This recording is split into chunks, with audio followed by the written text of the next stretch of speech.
An ever-present impediment to peace in the Middle East is the conflict over who has the right to the land now called Israel, and especially Jerusalem.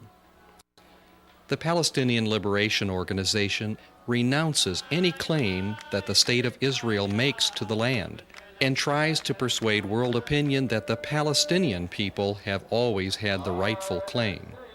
Does history support the P.L.O's position? Does Islam have a special claim to Jerusalem? Sheikh Professor Abdul Hadi Palazzi, head of the Muslim community of Italy with the largest mosque in the world, considers these questions. Professor, both the Palestinians and the Jewish people claim a title to the land that is now called Israel. Who's correct? As a basic difference is that the Jewish people was ordered by God to settle in the land, while for other people there is no specific religious duty to live in a certain land.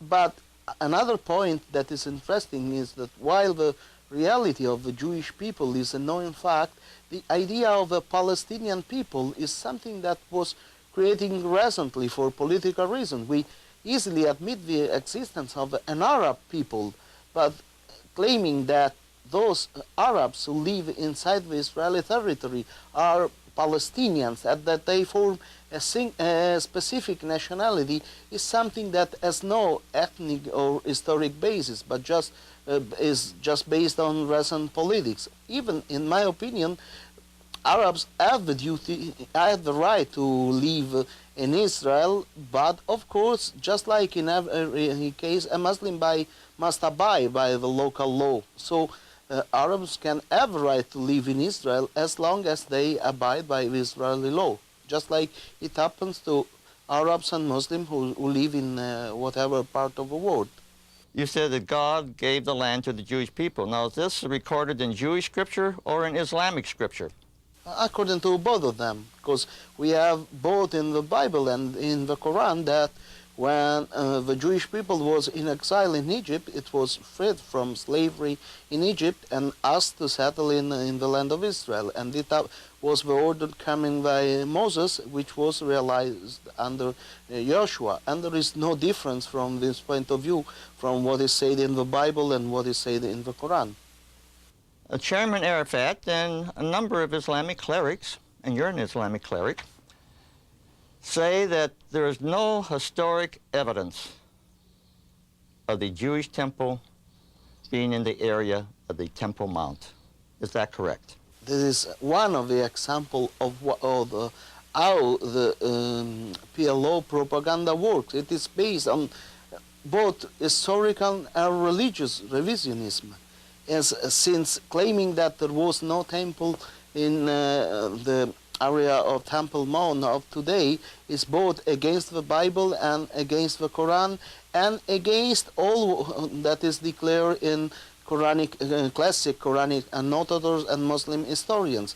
Interestingly enough, there is one place inside the Haram, the Temple Mount, which is called Maqam Sulaiman. And according to the tradition, this is the name of the place where Solomon prayed toward the temple after completing the building.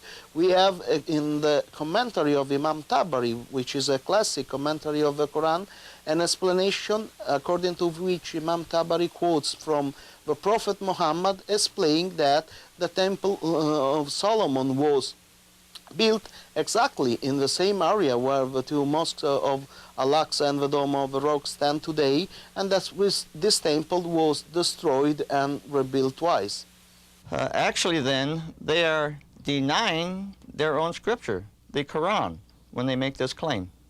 Of course, to support their Palestinian ideology, at what they claim that the Mosque of Al-Aqsa is a national Palestinian sanctuary, as they say, they need to revise both the history of Islam and the basic sources of Islam. This is because it is clearly declared in Islamic sources that the sanctity of the place depends on the fact that the Prophet Muhammad ascended to heaven from the same place that was the direction of prayers of the Prophet of the children of Israel who were before him. How can the Palestinians agree to Jewish sovereignty, Israeli sovereignty over the city of Jerusalem and the Temple Mount in view of the fact that there are 2 Islamic mosques on the Temple Mount? A basic fact is that the sanctity of those mosques in the Quran started with the ascension to heaven of the Prophet Muhammad, which happened in a time when Jerusalem was under a Byzantine administration. And in that time, Jerusalem was a Christian city administrated by a bishop, was not under a Muslim sovereignty. And there exist many other mosques, and new mosques are built in Europe, in the United States, that are part of the territory of the states.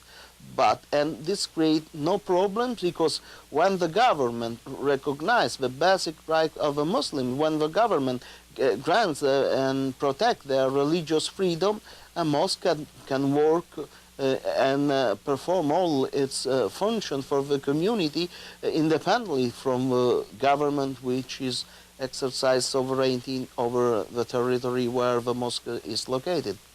All right, the bottom line, what you're saying then, is that there is really no such thing as a Palestinian people.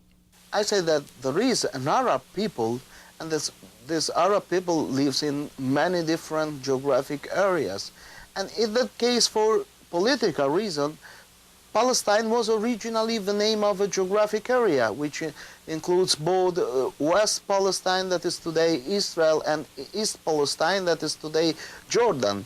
But out of political consideration, it was introduced the idea of calling Western Palestinians as Palestinian and Eastern Palestinian as Jordans. But originally, the word was intended from a geographic point of view as everyone who lives in Palestine. So a Jew who lives in Israel is Palestinian, an Arab who lives in Israel is Palestinian, and an Arab who lives in Jordan is Palestinian too.